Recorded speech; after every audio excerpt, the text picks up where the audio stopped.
Hallelujah. தேவன் தங்குகிற வீடாய் நாங்கள் மாறிவிட்டோம். ದೇವರು ವಾಸ ಮಾಡುವಂತ ಮನೆಯಾಗಿ ನಾವಿದ್ದೇವೆ. தேவன் தங்குகிற ஒரு அட்ரஸ் ஆய் நாங்கள் மாறிவிட்டோம். ದೇವರು ಉಳ್ಕೊಳ್ಳುವಂತ ಒಂದು ವಿಳಾಸವಾಗಿ ನಾವಿದ್ದೇವೆ. Hallelujah. Hallelujah. எங்களுக்குள்ள இருக்கிற ஒரு கிறிஸ்து, ನಮ್ಮೊಳಗಿರುವಂತ ಆ ಕ್ರಿಸ್ತನು மகிமையின் நம்பிக்கையாய் இருக்கிறார். ಆತನು ಮಹಿಮೆಗೆ ನಂಬಿಕೆಯಾಗಿದ್ದಾರೆ. Hallelujah. Hallelujah. ஏன் ஆண்டவர் துரைத்தனம் பண்ண மனுஷனுக்கு சொன்னார்? ಯಾಕೆ ದೇವರು ಮನುಷ್ಯನಿಗೆ ಆಳ್ವಿಕೆ ಮಾಡ್ಲಿಕ್ಕೆ ಹೇಳಿದ್ರು? எல்லாவற்ற ಮೇಲೆ ஆளுகை செய்ய சொன்னார். ಯಾಕೆ ಎಲ್ಲದರ ಮೇಲೆ ಆಳ್ವಿಕೆ ಮಾಡ್ಲಿಕ್ಕೆ ಹೇಳಿದ್ರು? ஏனென்றால் கர்த்தர் ஆளுகை செய்கிறவர். ಯಾಕಂದ್ರೆ ದೇವರು ಆಳುವಾತನು. ಆಮೆನ್. ಅವருடைய ಆವಿ ಆளுகை செய்கிற ಆವಿ.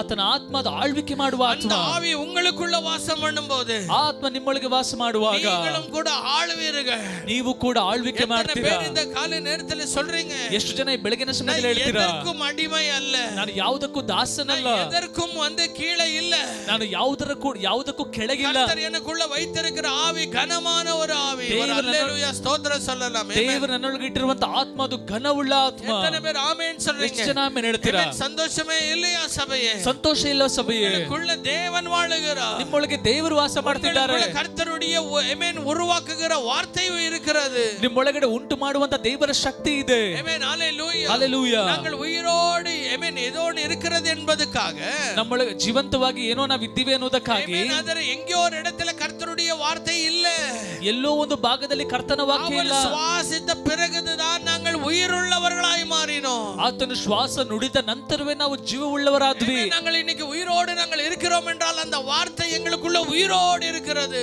ನಾವು ಇದನ್ನ ಜೀವಂತವಾಗಿದ್ದೀವಿ ಅಂದ್ರೆ ಅದು ದೇವರ ವಾಕ್ಯ ನಮ್ಮೊಳಗಡೆ ಜೀವಂತವಾಗಿರೋದ್ರಿಂದ. எத்தனை பேர் இன்றைக்கு விசுவாசிக்கிறீங்க? ಎಷ್ಟು ಜನ ಇದನ್ನ ನಂಬ್ತೀರಾ? நாங்கள் வந்து மூச்சாடி கொண்டிருக்கிறோம் என்றால், ನಾವು ಉಸಿರಾಡ್ತಿದ್ದೀವಿ ಅಂದ್ರೆ, நாங்கள் எவ்வளவோ அவரை மறந்தாலும் கூட திரும்பி அவரை சமூகத்தை தேடி வருகிறோம் என்றால், ನಾವು ಎಷ್ಟವರನ್ನ ಮರೆತರೂ ಕೂಡ ಹಿಂತಿರುಗಿ ಆತನ ಸಮ್ಮುಖಕ್ಕೆ ಹುಡುಕಿ ಬರ್ತೇವೆ ಅಂದ್ರೆ, அதற்கு காரணம் எங்களுக்குள்ள அந்த வார்த்தை உயிரோடு இருக்கிறது. ಅದಕ್ಕೆ ಕಾರಣ ನಮ್ಮೊಳಗೆ ಆತನ ಒಂದು ವಾಕ್ಯ ಜೀವಂತವಾಗಿದೆ. சூரியன் பெருசா நீங்கள் பெருசா என்று யோசிக்கும் போது, ಸೂರ್ಯನು ದೊಡ್ಡವನ ಇಲ್ಲ ನಾವು ದೊಡ್ಡವರ ಅಂತ ನೋಡುವಾಗ, சூரியன் உங்களை விட எத்தனையோ லட்சக்கணக்கான அளவு பெரிதா இருக்கலாம். ಸೂರ್ಯನ ಅಳತೆಯಲ್ಲಿ ಎಷ್ಟೋ ಲಕ್ಷ ಪಟ್ಟು ನಿಮಗಿಂತ ದೊಡ್ಡವರಾಗಿರಬಹುದು. அவனை உண்டாக்கின அந்த சூரியனை உண்டாக்கின தேவன் உங்களுக்குள்ள வாசம் பண்ணுகிறதுனால, ಆದ್ರೆ ಸೂರ್ಯನನ್ನು ಉಂಟು ಮಾಡಿದಂತ ಆ ದೇವರು ನಿಮ್ಮೊಳಗೆ ವಾಸ ಮಾಡೋದ್ರಿಂದ, வாசம் உங்களுக்குள்ள ஊதப்பட்டிருக்கிறதுனால, ಆ ಶ್ವಾಸ ನಿಮ್ಮೊಳಗಡೆ ಊದಿರೋದ್ರಿಂದ, நீங்க அதை விட பல லட்சக்கணக்காய் நீங்கள் பெரியவராய் இருக்கிறீங்க. ನೀವು ಆದ್ದರಿಂದ ಸೂರ್ಯನಿಗಿಂತ ಎಷ್ಟೋ ಲಕ್ಷ ಪಟ್ಟು ದೊಡ್ಡವರು. ಆಮೆನ್. ஹalleluya. ஹalleluya. வேதம் சொல்லுகிறது, ವಾಕ್ಯ ಹೇಳುತ್ತದೆ, கர்த்தர் ஒரு அழகான ஒரு தோட்டத்தை உண்டாக்கினாரா. ದೇವರೊಂದು ಸುಂದರವಾದ ತೋಟವನ್ನು ಉಂಟು ಮಾಡ್ತಾರೆ. தோட்டத்தை உண்டாக்கின பிறகு ಆ ತೋಟವನ್ನು ಉಂಟು ಮಾಡಿದ ನಂತರ வசனம் இப்படியாய் சொல்லுகிறது, 8ನೇ ವಾಕ್ಯ ಈ ರೀತಿ ಹೇಳುತ್ತದೆ, கர்த்தர் ஒரு அழகான ஒரு தோட்டத்தை உண்டாக்கினார். ದೇವರು ಸುಂದರವಾದ ಒಂದು ತೋಟವನ್ನು ಉಂಟು ಮಾಡ್ತಾರೆ. ಮನುಷ್ಯனை அவர் வைத்தார் என்று வேதம் சொல்லுகிறது. ಅಲ್ಲಿ ಆತನು ಮನುಷ್ಯನನ್ನು ಇಟ್ಟನು ಎಂಬುದಾಗಿ ವಾಕ್ಯ ಹೇಳುತ್ತದೆ. பாருங்க, ஆண்டவர் எதுவுமே மனுஷனுக்கு பிறகு செய்யல. ಇಲ್ಲಿ ನೋಡಿ, ದೇವರು ಮನುಷ್ಯನ ನಂತರ ಏನನ್ನು ಮಾಡಲಿಲ್ಲ. அவர் மனுஷனுக்காக எல்லாமே செய்து வைக்கிறார். ಅವರು ಮನುಷ್ಯನಿಗಾಗಿ ಎಲ್ಲವನ್ನು ಉಂಟು ಮಾಡ್ತಾರೆ. ಆಮೆನ್. ஹalleluya. ஹalleluya. அந்த ஒரு தோட்டம் எப்படி இருந்தது என்பதாக, ಆ ತೋಟ ಹೇಗಿತ್ತು ಅಂದ್ರೆ, ஆமென், நீங்கள் வந்து ஆமென் படிக்கும்போது நீங்கள் வந்து ஆமென் 15வது வசனம் 14வது வசனம் வரையிலும் கூட ನೀವು ಅಲ್ಲಿ ಓದಬೇಕಾದ್ರೆ 14ನೇ ವಾಕ್ಯದವರೆಗೂ ಕೂಡ தோட்டத்தை பற்றி வேதம் விவரிக்கிறது. ಆ ಒಂದು ತೋಟದ ಕುರಿತಾಗಿ ದೇವರ ವಾಕ್ಯ ವಿವರಣೆ ಕೊಡ್ತದೆ. ஹalleluya. ஹalleluya. ஹalleluya. ஹalleluya. இந்த உலகத்தையே விசேஷித்தமாய் உருவாக்கி, ಈ ಲೋಕವನ್ನೇ ವಿಶೇಷವಾಗಿ ಉಂಟು ಮಾಡಿ, அதற்குள்ள ஒரு தோட்டத்தை இன்னும் விசேஷமாய் உருவாக்கி, ಅದರ ಒಳಗಡೆ ಒಂದು ತೋಟವನ್ನು ವಿಶೇಷವಾಗಿ ಉಂಟು ಮಾಡಿ, ஆமென், அதற்குள்ள மனுஷனை வைக்கிறார். ಅದರ ಒಳಗೆ ಮನುಷ್ಯನನ್ನು ಇಡ್ತಾರೆ. அவர் சொல்லுகிற காரியத்தை பாருங்க 15-16வது வசனத்திலே.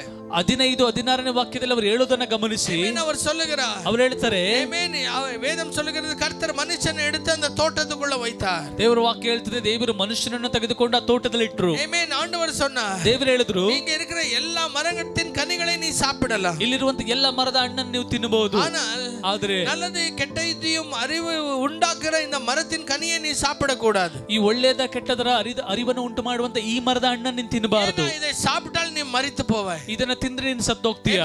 சொல்லுகிறதை பாருங்க, ಹೇಳೋದನ್ನ ಕೇಳಿ. எல்லாரும் கேட்டுட்டு இருக்கிறீங்களா? ಎಲ್ಲರೂ ಕೇಳ್ತಿದ್ದೀರಾ? வேதம் சொல்லுகிறது, ದೇವರ ವಾಕ್ಯ ಹೇಳುತ್ತದೆ, ஆமென், தேவனுடைய வார்த்தை சகலத்தை உண்டாக்கின வார்த்தை மனுஷனுக்குள்ள வந்தபோது அவன் உயிரோடு ஆமென் ஜீவிக்க ஆரம்பித்தான். ಸಕಲವನ್ನು ಉಂಟು ಮಾಡಿದಂತ ದೇವರ ವಾಕ್ಯ ಆತನ ಒಳಗಡೆ ಬಂದಾಗ ಆತನು ಜೀವಿಸುವಂತ ವ್ಯಕ್ತಿಯಾದ. ஆமென். ஹalleluya. ஹalleluya. ஆமென். அதுதான் வேதம் சொல்லுகிறது. ಅದನ್ನೇ ಸತ್ಯವೇದ ಹೇಳುತ್ತದೆ. கர்த்தர் அவனுக்குள்ள சுவாசத்தை ஊதின பிறகு, ದೇವರ ಆತನ ಒಳಗೆ ಶ್ವಾಸವನ್ನು ಊದಿದ ನಂತರ, மண்ணால செய்து விட்டுட்டு இருந்தாருன்னா ಏನೋ ಮಣ್ಣಿಂದ ಮಾಡಿ ಬಿಟ್ಟಿದ್ದಿದ್ರೆ அதுக்குள்ள ஒண்ணுமே கிடையாதுங்க. ಅದ್ರೊಳಗಡೆ ಏನು ಇಡ್ತಿರ್ಲಿಲ್ಲ. கர்த்தர் என்ன செய்தார்? ಆದ್ರೆ ದೇವರು ಏನ್ ಮಾಡಿದ್ರು? அவருக்குள்ள சுவாசத்தை, அவருக்குள்ள இருக்கிற சுவாசத்தை ஊதினார். ಆತನ ಒಳಗಡೆ ಇರುವಂತ ಶ್ವಾಸವನ್ನ ಅವನಿಗೆ ಊದ್ತಾರೆ. அவருடைய வார்த்தை எல்லாமே உண்டாக்கின வார்த்தையின் வல்லமை அவருக்குள்ள ஊதினார். ಎಲ್ಲವನ್ನು ಉಂಟು ಮಾಡಿದಂತ ವಾಕ್ಯದ ಬಲವನ್ನ ಅವನ ಒಳಗಡೆ ಊದುತ್ತಾರೆ. ஹalleluya ஹalleluya. இப்ப ಮನುಷ್ಯன் எப்படி இருக்கிறார்? ಈಗ ಮನುಷ್ಯ ಯಾವ ರೀತಿ ಇದ್ದಾನೆ? வெளிய மண்ணு உள்ள மகிமை. ಒಳಗಡೆ ಹೊರಗಡೆ ಮಣ್ಣು ಒಳಗಡೆ ಮಹಿಮೆ. ஆமாவா இல்லையா சொல்லுங்க. ಹೌದೋ ಇಲ್ವೇ ಹೇಳಿ. அவன் மூச்சாடிட்டு இருக்கிறதே வந்து கர்த்தரால. ಅವನು ಉಸಿರಾಡುತ್ತಿರುವುದೇ ಬಂದು ದೇವರಿಂದ. அவர் பேச்சு, அவருடைய மூச்சு எல்லாம் தேவனாய் மாறிட்டார். ಆತನ ಮಾತು, ಆತನ ಉಸಿರು ಎಲ್ಲ ದೇವರಾಗಿ ಬದಲಾದ್ರು.